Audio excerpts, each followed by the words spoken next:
प्रदेश में 1 नवंबर से समर्थन मूल्य पर धान खरीदी के लिए व्यापक तैयारियां शुरू। किसानों से 110 लाख मीट्रिक टन धान खरीदने का लक्ष्य। मुख्यमंत्री ने कांकेर में स्थापित देश के सबसे बड़े मिलेट प्रसंस्करण उद्योग का किया लोकार्पण।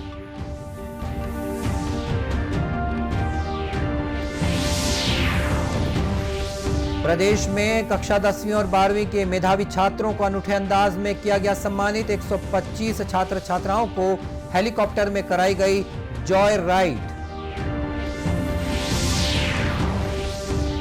और आज है वायुसेना दिवस। भारतीय वायुसेना ने पूरे किए 90 वर्ष।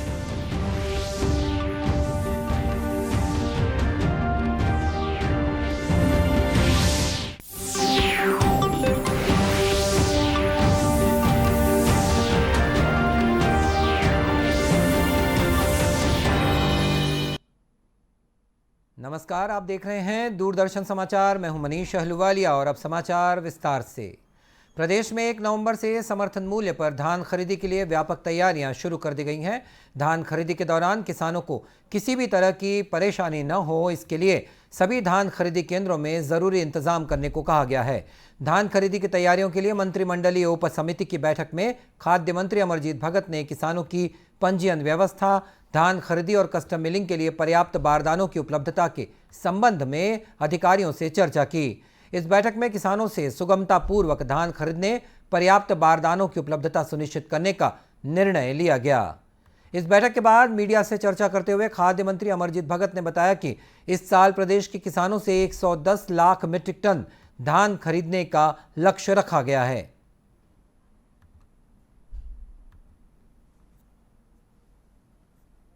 धान खरीदी विपणन वर्ष 2022-23 के सीजन के लिए आज मंत्रिमंडल उप समिति की बैठक बुलाई गई थी। इसमें कई महत्वपूर्ण बिंदुओं पर निर्णय लिया गया। 1,10,000 lakh metric ton 110 lakh metric ton धान की खरीदी होगी। उसके लिए जो बारदाने की आवश्यकता है, आवश्यक तैयारियां हैं, उसके लिए आवश्यक बैठक किए गए। और चूंकि इस बार समय से पहले 1 नवंबर से ही धान खरीदी प्रारंभ हो रही है, माननीय मुख्यमंत्री जी के निर्देशानुसार, उसके लिए विभाग समुचित तैयारी में लग गया है और जो निर्धारित समय है 1 नवंबर से धान खरीदी प्रारंभ की जाएगी। गौरतलब है कि राज्य सरकार ने समर्थन मूल्य पर धान खरीदी 1 नवंबर से शुरू करने का निर्णय लिया है। इसके लिए नए किसानों के पंजीयन की प्रक्रिया अभी जारी है, जो 31 अक्टूबर तक चलेगी। मुख्यमंत्री भूपेश बघेल ने कांकेर में स्थापित देश के सबसे बड़े मिलेट प्रसंस्करण उद्योग का लोकार्पण किया। मुख्यमंत्री ने इस अवसर पर कहा कि आने वाले समय में छत्तीसगढ़ देश का मिलेट हब बनेगा। श्री बघेल ने कहा कि इस इकाई के लिए रॉ मटेरियल छत्तीसगढ़ राज्य लघु वनोपज सहकारी संघ द्वारा महिला स्व सहायता समूह के माध्यम से सीधे किसानों से खरीद कर उपलब्ध कराया जाएगा, जिसके लिए छत्तीसगढ़ शासन और अवनी आयुर्वेदा के बीच MOU किया गया है। उन्होंने कहा कि राज्य सरकार द्वारा बस्तर के बकावंड में काजू प्रोसेसिंग यूनिट भी स्थापित की गई है, जिससे वहां के किसान लाभान्वित हो रहे हैं। गौरतलब है कि जिले के नाथिया नवागांव में शुरू हुए मिलेट प्रसंस्करण उद्योग में कोदो, कुटकी और रागी की खेती करने वाले किसानों के साथ साथ महिला स्व सहायता समूहों को भी फायदा मिलेगा। इस इकाई की वार्षिक प्रसंस्करण क्षमता 10 से 12,000 टन है, जिसके लिए प्रतिदिन लगभग 34 से 40 टन कोदो, कुटकी और रागी की आवश्यकता होगी। राजनांदगांव जिले में इन दिनों राष्ट्रीय कैडेट कोर NCC का संयुक्त वार्षिक प्रशिक्षण शिविर आयोजित किया गया है। इस शिविर में कबीरधाम और राजनांदगांव जिले के करीब 600 NCC कैडेट्स हिस्सा ले रहे हैं। इसमें 275 छात्राएं भी शामिल हैं। NCC कैडेट्स ने बताया कि शिविर के माध्यम से उन्हें drill, weapon training, map reading, प्राथमिक चिकित्सा का प्रशिक्षण दिया जा रहा है और इसके अलावा फायरिंग भी उन्हें सिखाई जा रही है। मैंने NCC सिर्फ इसलिए लिया था क्योंकि इसमें रहने से हम लोग को हाई लेवल का डिसिप्लिन सीखने को मिलता है और साथ में जो एक टीम स्पिरिट आता है वो आता है हम लोगों में। और उसके बावजूद भी हम लोग को फायरिंग की ट्रेनिंग्स, एडवेंचर ट्रेनिंग्स और ड्रिल की ट्रेनिंग्स मिलती है। हम लोग के में साहस बढ़ाया जाता है। जो बच्चे मतलब गांव से आ रहे थे, जिनको ये भी नहीं पता होता है कि वेपन को कैसे हैंडल करना है, कैसे अपने रूटीन को मैनेज करना है, उनको एनसीसी में आने के बाद ये सिखाया जाता है कि वेपन से कैसे हैंडल करना है, उससे फायरिंग कैसे करनी है और अपनी डेली लाइफ की रूटीन को है उसको कैसे अच्छा बनाना है और अपने समय का कितने अच्छे से उपयोग हम कर सकते हैं। एनसीसी में हमें आर्मी में जाने के लिए एक बहुत अच्छा प्लेटफॉर्म मिल जाता है, हमें जोशीला बनाता है। एनसीसी से हम बहुत सी चीज़ सीखते हैं, जैसे कि फायरिंग है, मैप रीडिंग है, ड्रिल है, अनुशासन है, एकता है, लीडरशिप की क्वालिटी आती है हमें, सबको मिलजुल कर काम करने का मौका मिलता है। छत्तीसगढ़ 38वीं बटालियन के कर्नल रोहित कुमार कौशिक ने मीडिया से बातचीत में बताया कि शिविर में सैन्य गतिविधियों और सैनिक दिनचर्या के साथ उनके व्यक्तित्व विकास का प्रशिक्षण भी दिया जा रहा है। श्री कौशिक ने अग्निवीर योजना की सराहना करते हुए बताया कि इस योजना से युवाओं को सेना में जाने का बेहतर मौका मिलेगा। यहाँ पर हम कंबाइंड एनुअल ट्रेनिंग कैंप चला रहे हैं, जिसमें 2 जिलों के बच्चे भाग ले रहे हैं, राजनांदगांव और कवर्धा डिस्ट्रिक्ट से, और तकरीबन 577 बच्चे इसमें भाग ले रहे हैं, जिसमें से हमारे पास 275 गर्ल्स कैडेट्स हैं और बाकी बॉयज़ कैडेट्स हैं। इस कैंप के दौरान हम उन्हें स्पेशल सब्जेक्ट के तहत battle craft, field craft, firing, map reading आदि का प्रशिक्षण देते हैं और बाकी सब्जेक्ट जैसे डिज़ास्टर मैनेजमेंट, उनका व्यक्तित्व विकास के लिए पर्सनालिटी डेवलपमेंट, उनमें लीडरशिप क्वालिटीज़, उनकी कल्चरल एक्टिविटीज़, इन सब में भी उनको एनकरेज करते हैं और भाग लेने के लिए प्रेरित करते हैं।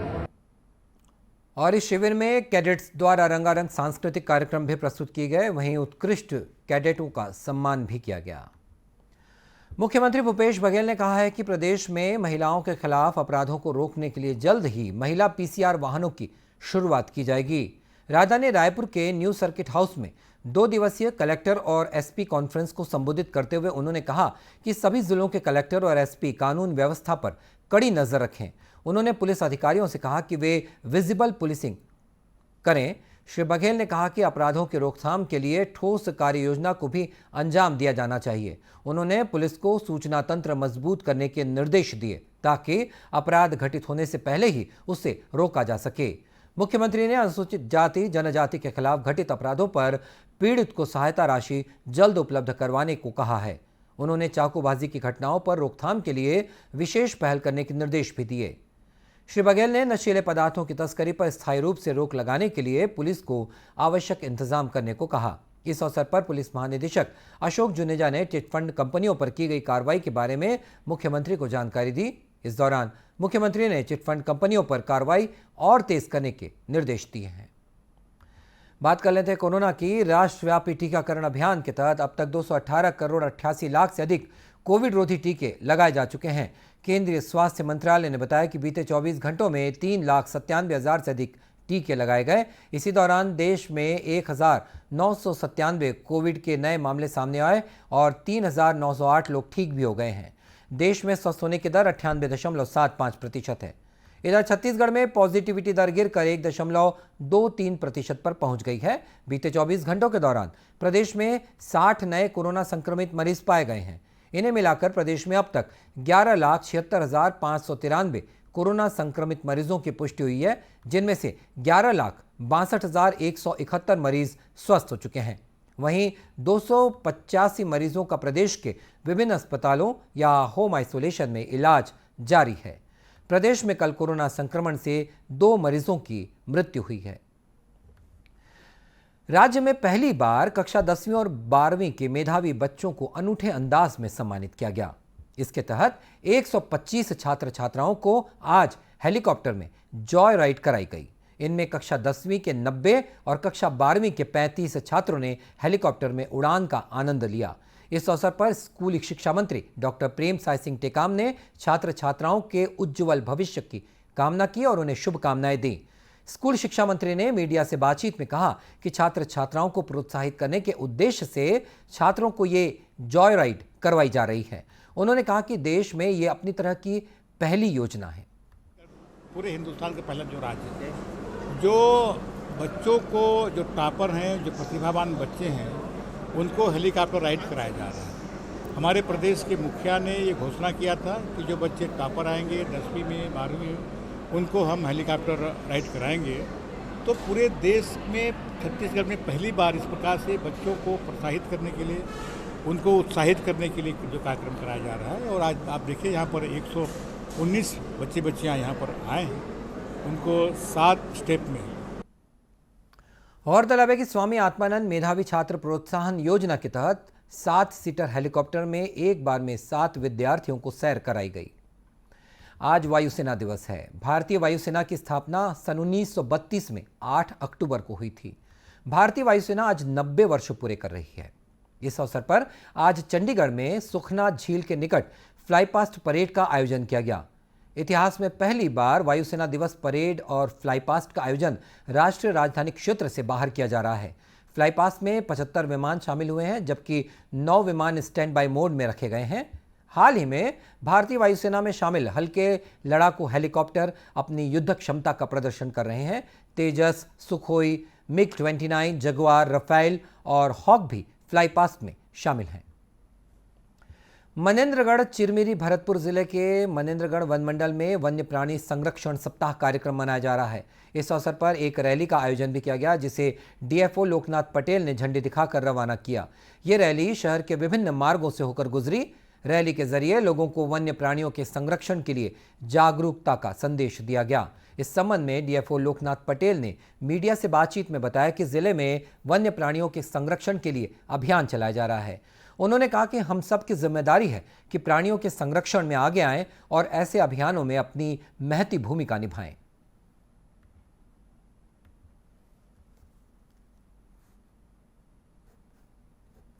विगत वर्षों की भांति इस बार भी महात्मा गांधी जी के जन्म दिवस से लेकर 8 तारीख तक वन एवं वन्य प्राणियों का संरक्षण सप्ताह मनाया जाता है, जिसके अंतर्गत रैली निकाली गई है, जिसमें वन मंडल कार्यालय से लेकर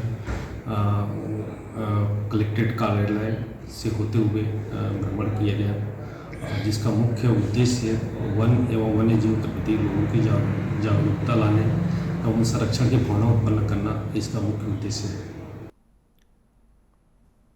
गौरतलब है कि पेड़ों की कटाई से लगातार जंगल खत्म होते जा रहे हैं, जिससे वन्य प्राणियों के आवास को खतरा हो गया है, जिसके लिए राज्य सरकार द्वारा समय समय पर लोगों में जागरूकता लाने के लिए वन्य प्राणी संरक्षण सप्ताह के अलावा कई दूसरे कार्यक्रमों का आयोजन भी किया जाता है। रिजर्व बैंक जल्द ही विशेष उपयोग के लिए प्रायोगिक आधार पर डिजिटल रुपया जारी करेगा। थोक और खुदरा भुगतान के लिए अलग अलग डिजिटल करेंसी जारी करने का प्रस्ताव है। शुरू में यह मुद्रा प्रायोगिक आधार पर जारी की जाएगी। केंद्रीय बैंक ने कल डिजिटल करेंसी की धारणा को स्पष्ट करने के बारे में एक संकल्पना पत्र जारी किया है। इसका उद्देश्य डिजिटल भुगतान को प्रोत्साहित करना और डिजिटल मुद्रा के बारे में जागरूकता पैदा करना है।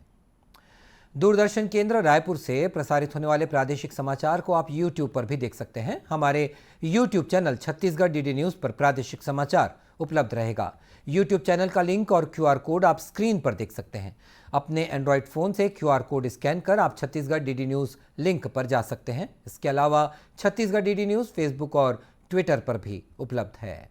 और बुलेटिन के अंत में मुख्य समाचार एक बार फिर। प्रदेश में 1 नवंबर से समर्थन मूल्य पर धान खरीदी के लिए व्यापक तैयारियां शुरू। किसानों से 110 लाख मीट्रिक टन धान खरीदने का इस वर्ष रखा गया है लक्ष्य। मुख्यमंत्री ने कांकेर में स्थापित देश के सबसे बड़े मिलेट प्रसंस्करण उद्योग का किया लोकार्पण।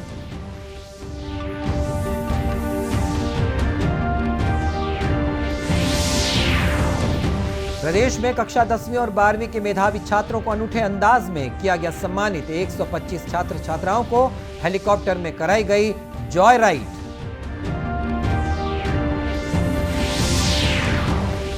और देश आज मना रहा है वायुसेना दिवस। भारतीय वायुसेना ने पूरे किए 90 साल। और इसी के साथ ये समाचार बुलेटिन समाप्त हुआ। नमस्कार।